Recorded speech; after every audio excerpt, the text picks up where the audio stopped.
Howdy folks, hope you're all having a good one, and welcome to the Salt Mine Discord Q&A for February. And obviously, as is pretty standard by now, if you're watching this as Monday's episode of Mingles with Jingles, hope you had a great weekend. Now forget it, because it's over.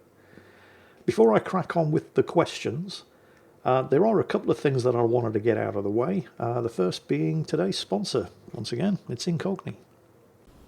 I'm sure we're all aware that there are hundreds, if not thousands, of data broker firms out there with expensive and extensive personal information databases holding your details, which they trade on a daily basis.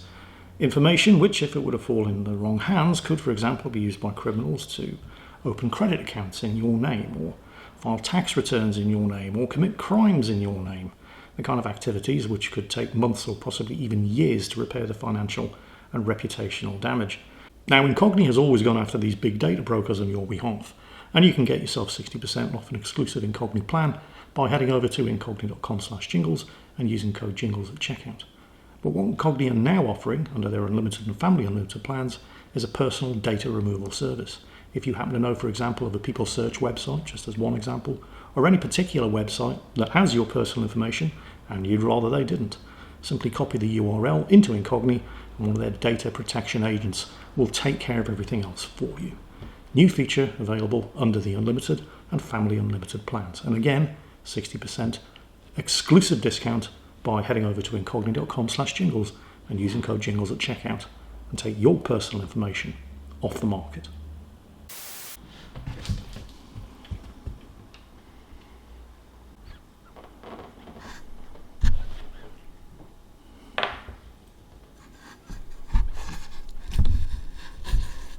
Nino, what are you doing?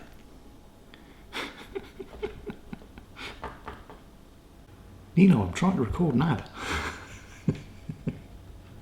Personal information. Never worked with children or animals. Hello, Nino.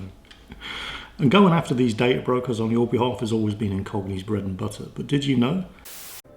So thanks to Incogn for sponsoring today's episode. And before I crack on with the questions, which is the standard procedure here for the Q&A, because, you know, the Q stands for questions, there is just a little something that I wanted to talk about, because I had a bit of a nightmare this weekend, and potentially might have been something happened that might have been bad enough to prevent me from doing videos for maybe as long as a week. So the software that I use, Cyberlink Power Director, it's like baby's first video editing software. It's really, really simple and easy to use, but it's also pretty powerful. It allows you to do some fairly advanced stuff. My issue with Cyberlink Power Director is that every now and then they release an update that just breaks something.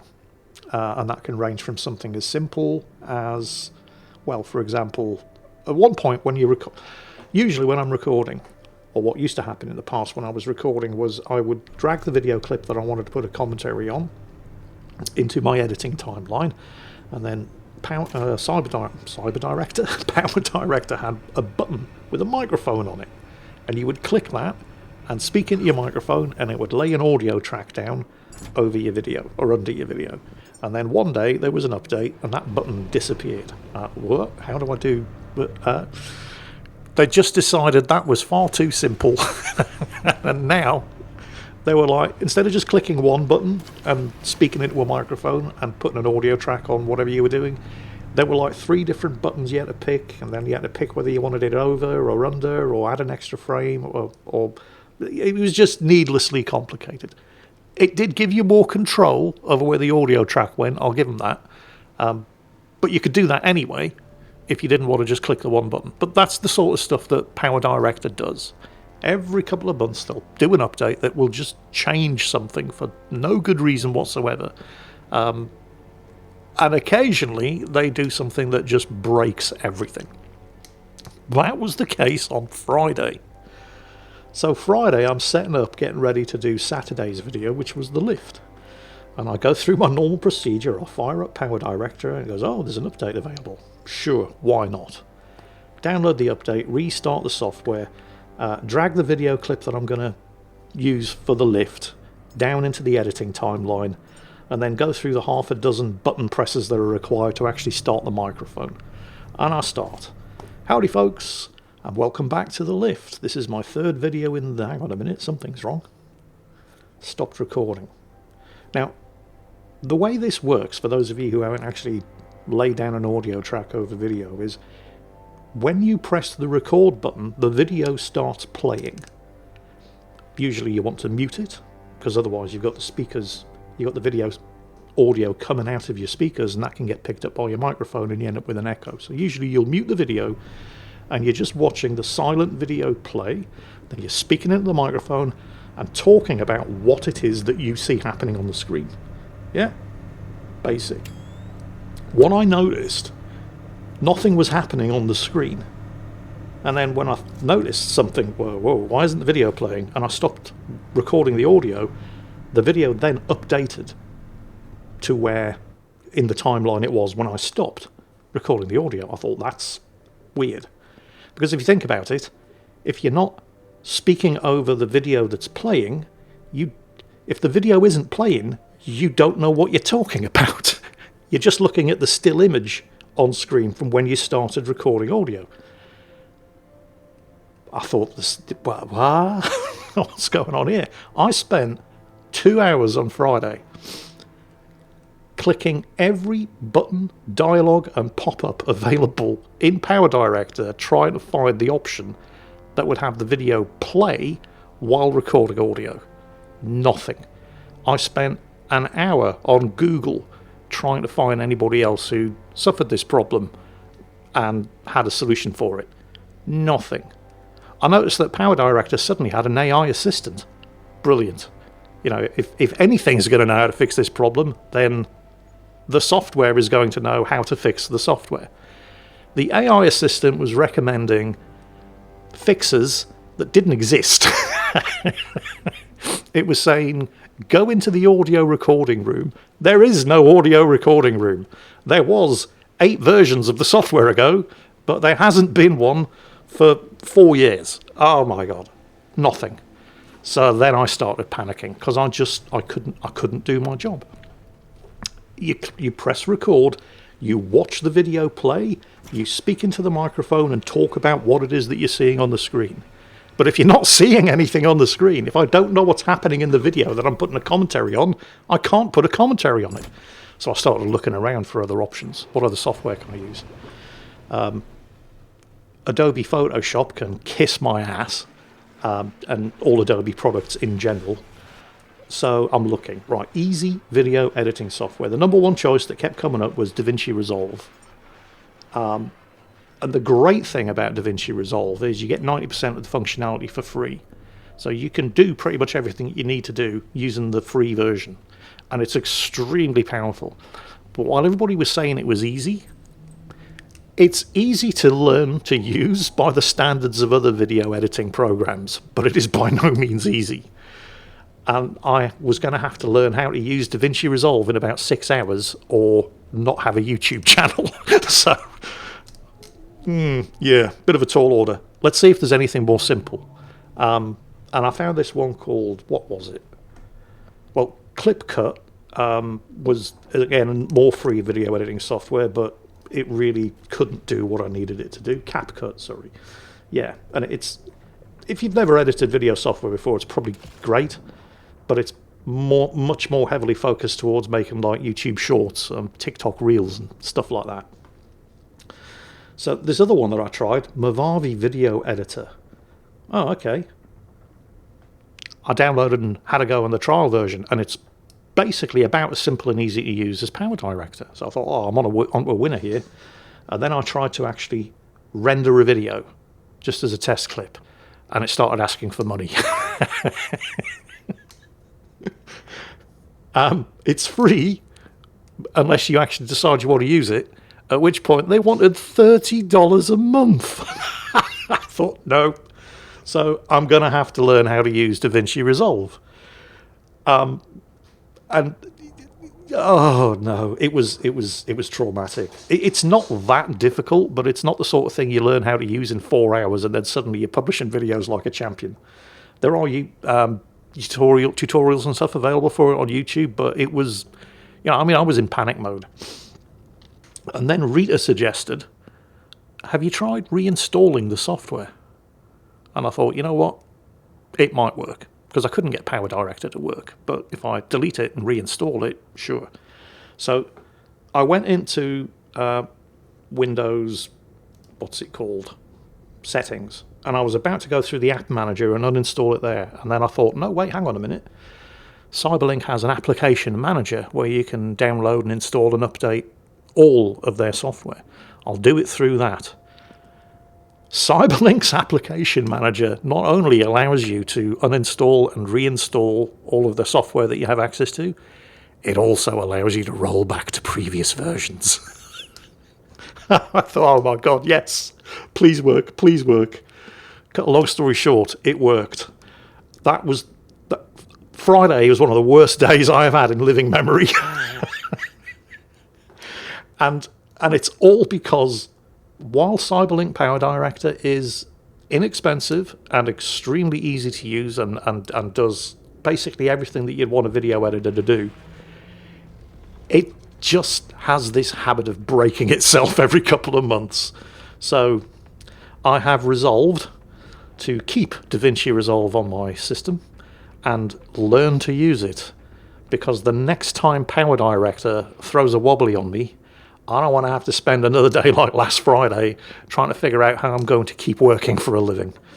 So yeah, that's what I got up to this week. You almost didn't get a video on Saturday or Sunday or today, and it's all thanks to the video editing software that I've been using for the last 15 years, just regularly breaking itself.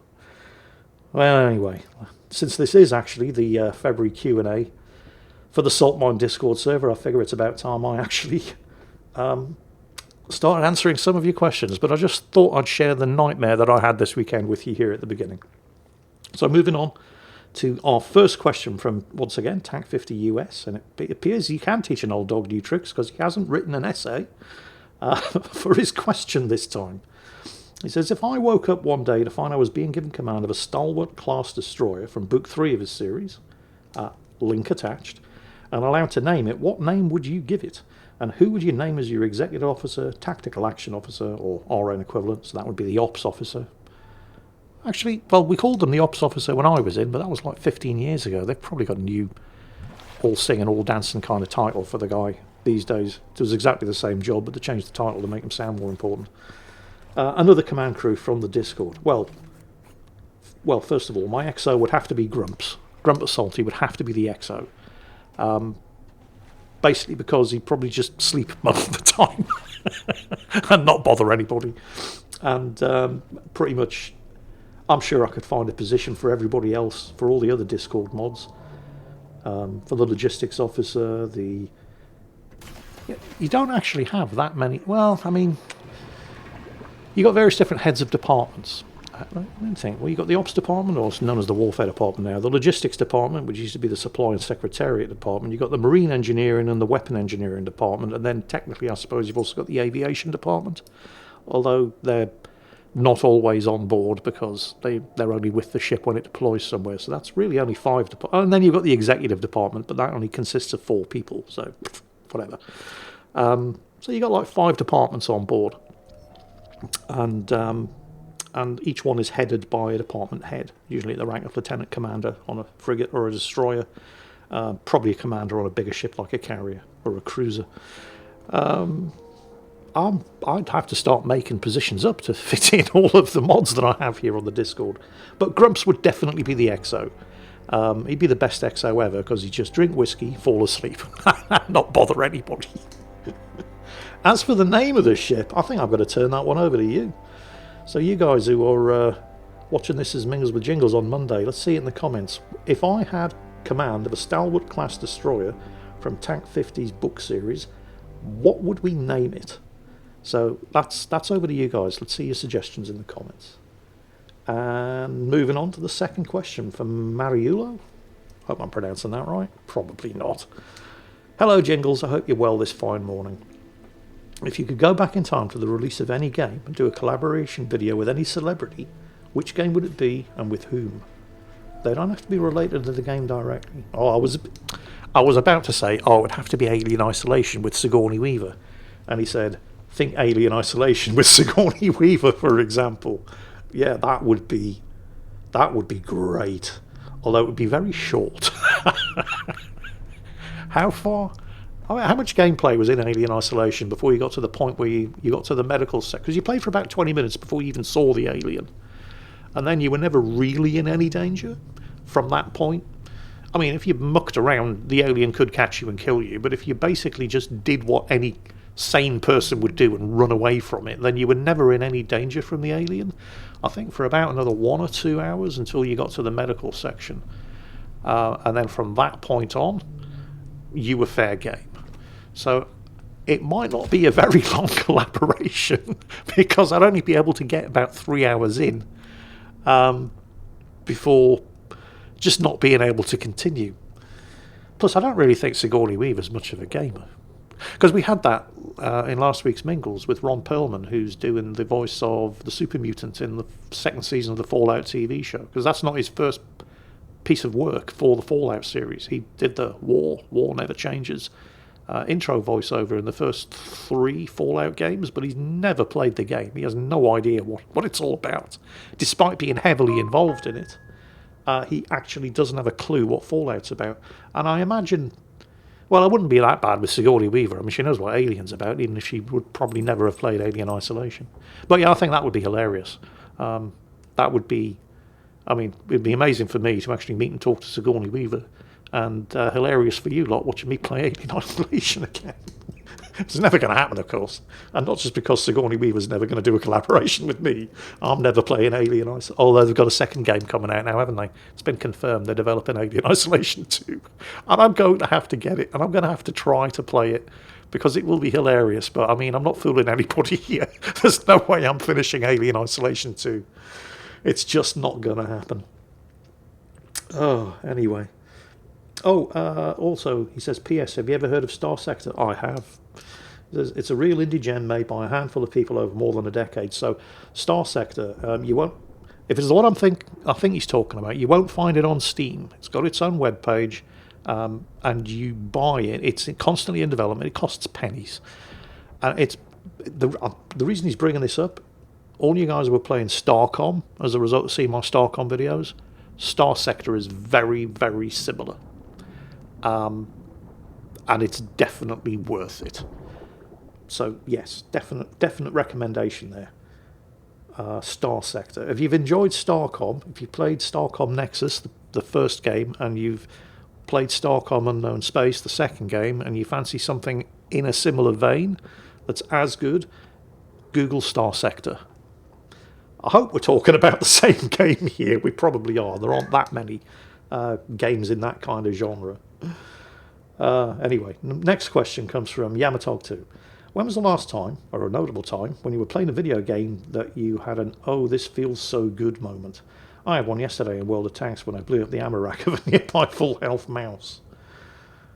I think that would be fairly recently. That would have been in The Last Caretaker, when I figured out how to connect the fuel tank to the flamethrower. So I haven't actually gotten that far in the video playthrough of The Last Caretaker yet. But you have 3 different pistol weapons. You've got the electric pistol, which we've seen. You've got the bolt pistol, which we've seen. You've also got a flame pistol. And the flame pistol's awesome, but it has really, really shitty fuel supply. However, there are a couple of backpacks that you can research and unlock. One of them is basically a battery that you carry around on your back, which provides extra power for the electric pistol. The other one is a petrol tank that provides additional fuel for the flame pistol. The problem with the flame pistol is it's very, very short range. I mean, it has a small fuel capacity, but it's also got very short range. But when you get the flamethrower, which is like a flame rifle, the range is amazing on it. But again, limited fuel capacity unless you've unlocked, equipped, and more importantly, figured out how to use the fuel backpack. So I had this fuel backpack, and for like the first 5 or 6 hours of using it, I wasn't noticing any difference in the fuel capacity of the flamethrower. You have to attach the two. It's not quite intuitive, because, early access software. But once I figured out how to actually connect the fuel tank to the flamethrower, oh, that just changed the way the game played completely. That was a real, oh shit moment. So yeah, that would be it. So yeah, thank you for that one. And you'll see it happen at some point when I'm doing the Last Caretaker videos. The point where the penny drops and I think, oh, that's how it works. Anyway. Next question from Hideki Motosua. G'day, Jingles. Sorry, not sorry for the food, but this is the guy who asked me a whole bunch of, like, which food would you, if you had to choose between this food and that food, which one would you go? And just present me with a whole list of really disgusting, usually Southeast Asian foodstuffs. And yeah, I can understand why you would say not sorry, because it was funny listening to me just get revolted at all the different foods that he was suggesting. And yes, he says you got to laugh out of it, so totally worth it. True. He says you'll be in TW next month for a few days for work. What's TW? And to get some bizarre food that he missed last time he was there. This is a place that I don't understand the abbreviation, but anyway, no question this time, but a bit of game PR. Uncharted Waters Online. He says, I know it's an MMORPG, but it's based on a long-time series, just like Elite Dangerous. The first game was released on the SNES back in '92. You can find both the first and second and fourth game of the series on Steam now.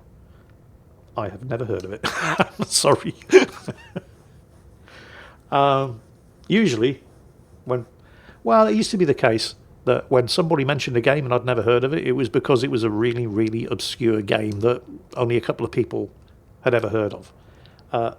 These days, if people mention a game and I've never heard of it, it's just because I'm crap. I really don't pay as much attention to gaming news as I should. But yeah, sorry, Uncharted Waters Online, never heard of it, sorry.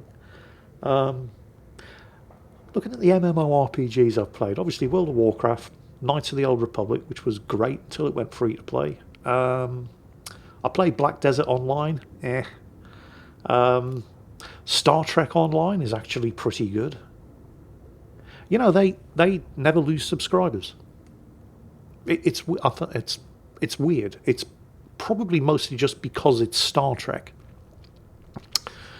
But if you speak to people who develop MMOs or any kind of live service game, in order to at least not lose subscribers, you have to do regular development updates. If you think of like how often there's a patch or some new content dropped in something like World of Tanks or World of Warships, at the very least you have to have something new coming out every 2 months. Ideally every month, but that's a lot of work. And it's often not cost effective to, you either have to hire more people, in which case you're paying more wages and blah blah blah. But 1 month if you can manage it, 2 months ideally. Star Trek Online does fairly regular updates, but it's not every 2 months, so technically they should be losing subscribers, but they just don't. In the 15 years or so that game's been running, they'll push a content update out every couple of months, maybe 3-4 months, but the numbers don't go up when they push out a content update. And they also don't go down when they don't push out a content update. It's like, it doesn't matter what the developers do, they are never gaining or losing subscribers. And the only reason I can think of, because they basically break the rules of what you're supposed to do while developing a live service game or an MMORPG, they break the rules, but it doesn't affect their subscriber numbers. I guess Trekkies. There's no other explanation. But anyway, no, sorry. Uncharted Waters Online. Never heard of it, sorry. Oh, no. I'm not pronouncing this one. Okay, you know who you are. I'm calling you Dave. Rosilman. No, I'm not pronouncing that. Dave just recently managed to put himself through watching something new out of Star Wars since the Disney era started. All right. Oh, yeah. After disappointment after disappointment, he decided to watch Andor, and holy shit did I like it. Yeah. Oh, yes. From my own personal viewpoint, the Andor series made Rogue One so much better, and I'm willing to fight for my following words. Rogue One, Andor Season 1, and Andor Season 2 is the best Star Wars trilogy, better than the OG. You know what? That is... If that's the hill you want to die on, I can think of worse hills. Here's the questions. Have you watched it? Yes. Do you disagree or agree, and why? I totally agree. Andor, here's the thing. When you watch the Disney Star Wars stuff, the Empire are like the fucking Keystone Cops. They are so tragically incompetent. General Huck from the sequel trilogy was basically there for the comedy value. It was impossible to take the Empire or the First Order or whatever they call them in the sequels. It was impossible to take them seriously as a threat. When you have a drama and the only reason the heroes win is by relying on the incompetence of the bad guys, there's no tension, there's no threat. The bad guys aren't a threat. You could screw up and make every possible wrong decision and you'll still win because the bad guys will find a way to they just won't be able to get out of their own way. And that's what the Disney Empire in Star Wars is like. They're just a joke. They're comically bad. In Andor, they treat the Empire with a bit of respect. The ISB, the Imperial Security Bureau, they're like the Gestapo, the secret police, the intelligence division of the Empire, are a credible threat. If you do not cover your tracks, if you make the slightest mistake, they will find you, they will catch you. And it just makes it so much better because the heroes have to think. They have to be good. And sometimes they make mistakes and they pay the price because their enemy is a competent intelligence service. It raises the stakes so much more. There's an actual element of danger involved in what the heroes are doing. And also the heroes aren't particularly heroic. They're real people with real flaws. I mean, Andor's an assassin and a thief. He just happens to be an assassin and a thief working for the rebels. It really is so good. If you've been put off by the Disney Star Wars era, give Andor a try because it is incredible. It is so good. It might not be for everybody's taste because it's nothing like the original trilogy Star Wars. The original trilogy Star Wars was basically a fairy story with spaceships and space wizards and laser swords and stuff. Andor is it's a serious spy thriller that just happens to be set in the Star Wars universe. So if you like the sound of that, I cannot recommend it enough. And he's right, it does make Rogue One. I mean, I loved Rogue One anyway, but Andor makes Rogue One better. So, yeah, totally agree with him. And I'm really sorry I couldn't pronounce your name. How are we doing for time? Half an hour in, no problem. Let's move on to the next question. Sir Blake says he just finished reading Born a Crime by Trevor Noah. Oh, yeah. Well, I don't know Trevor Noah personally, but I've heard of him. He was born in 1984 in Johannesburg, South Africa, under apartheid. When reading the book, I recognised you were not far from there. At the same time. When I went to boarding school in Barberton, which is in the Transvaal.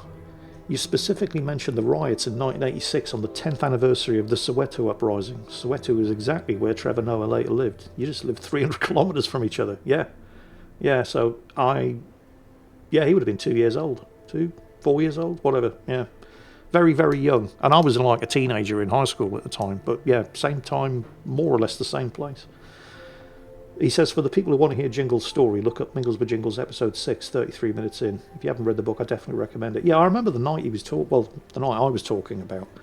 So, the 10th anniversary of the Soweto riots, 1986. This was the last... We emigrated to South Africa in 1982, which is the year Trevor Noah was born-ish. No, he was born in 84, so 2 years before he was born. And then we moved back to England in 1986. 2 years after he was born. So he would have been 2 years old when the Soweto riots were going on, or the 10th anniversary of the Soweto riots, when there were more riots and not just confined to the township of Soweto. I was in boarding school because we lived in Swaziland, but Swaziland had great primary schools, terrible high schools, except for this one very, very expensive high school. So what happened was almost all of the immigrant families working in Swaziland would send their kids to boarding school in South Africa for high school. So primary school in Swaziland, high school in South Africa. And that's what happened to me. In 1986, when the riots kicked off, I can remember very, very clearly the boarding school lost power one night. I think it was a Saturday. And so that was alarming. But, we didn't panic because, it's a power cut. It's not the end of the world. We didn't realise why the power had been cut. But the teachers did. And there's national service in South Africa, by the way. It's a bit like Switzerland, where everybody serves in the army, or, the Air Force or the Navy or whatever, mostly the army, and they keep their weapons at home. I don't know if the Swiss still do it, but they certainly used to. Like, you'd join the army to do your national service, you'd be issued a rifle, and that rifle was yours. You were responsible for looking after it for the rest of the time you were eligible to be called up. So basically until you hit retirement age, you kept your rifle at home. It was the same in South Africa. So all of these teachers actually had R2 or R3 or R4. They're the South African copy of the Galil, the Israeli assault rifle. They all had these assault rifles at home. And a bunch of the teachers actually lived in the boarding school, so they were like the boarding school masters. So we realised something was going on when these teachers started walking around in the dark with torches, armed with rifles. And they gathered all of the because the boarding school was kind of like this T-shaped building. And you'd have the boys' side on one side, and then the girls' side on the other side. And then in the middle there was the dining hall on the ground floor and the study hall on the first floor. And the teachers came around and they gathered all of the boys together. And they said, look, we know that a lot of you have been making weapons in metalwork class. Get them ready. And they refused to say why. And so they got everybody all in the study hall on the top floor of the middle section of the boarding school. And of course, there's no power to anything, so we can't. It's just pitch black. There's a couple of torches and people have got candles out, and they were looking out the windows, and all you could see was fires all along the horizon. And the teachers were saying, no, don't worry, it's just the farmers on the tobacco plantations burning off the crop at night. Bullshit. It was riots. The police, we didn't know, but at the time the police, because where the boarding school was situated, you had the school, then you had the hostel where all the boarders lived, and then you had like the netball courts, and then there was a big old grandstand for the first rugby pitch, and then another grandstand and the second rugby pitch, and then at the bottom of the second rugby pitch was this stretch of jungle, I suppose you'd call. In South Africa they call it a donga, and it was just basically overgrown vegetation and a little creek. And then on the other side of that was what was known as Coolie Town, where all the black people lived. So they were literally a 5-minute walk through the donga away from the school. And for that reason, the police had snipers on the grandstand watching the donga, ready to kill anybody approaching the school that night. We were unaware of any of this stuff going on. We just thought, this is different. Bit of an adventure. But yeah. And that would have been when Trevor Noah was 2 years old. Probably hadn't moved to, I don't know where he lived at that time. I know he lived in Soweto later on in life, but at that point I think he was still living in Johannesburg. And he was 2, so he wouldn't have known any of that. His mother would have, though. But anyway, yeah. Yeah, thanks for that one. Little trip down memory lane. Next question comes from Grievous Rommel 5463. He says, greetings, mighty gnome overlord. Here in the States, we have particularly crazy stories involving, Florida man, involving the state of Florida, like Florida man run over by van after dog pushes accelerator, or Florida man arrested for trying to get alligator drunk. Yeah, they're kind of internet famous. The Florida man headlines, they're just crazy. He says, is there anywhere in the UK or anywhere that you've been that has this kind of crazy? I don't think it is. I think it's just a Florida thing.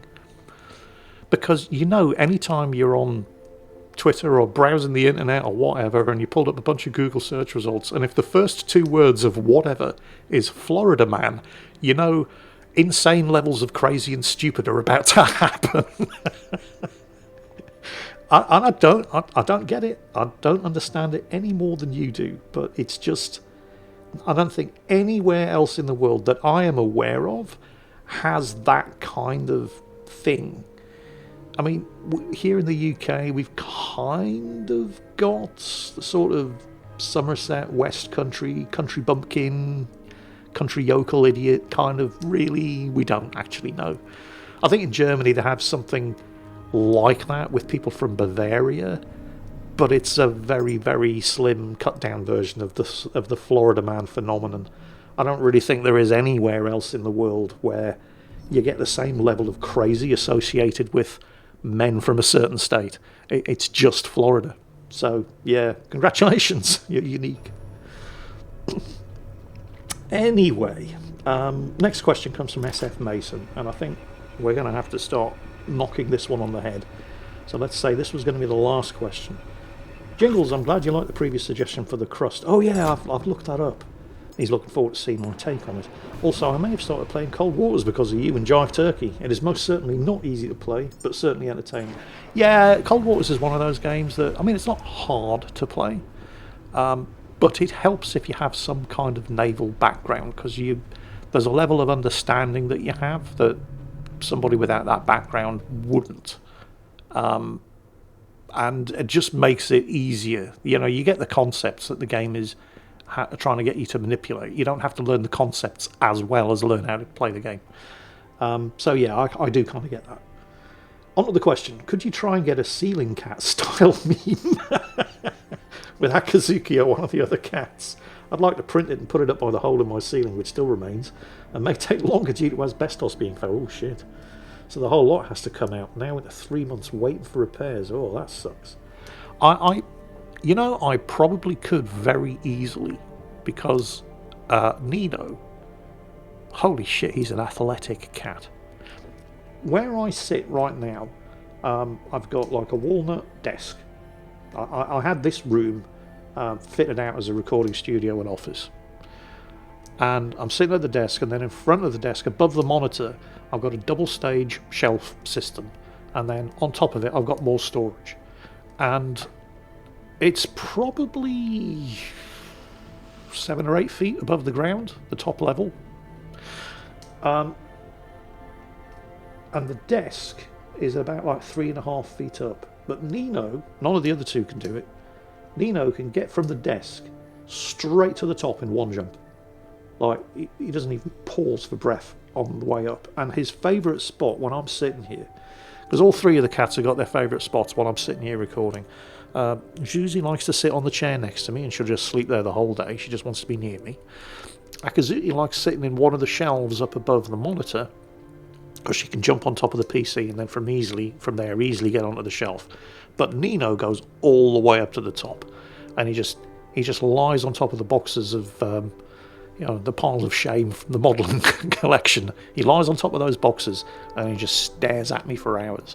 So that would be, if I can catch him in the act with the camera, that would be the perfect ceiling cat meme for you. So I will try to get that done.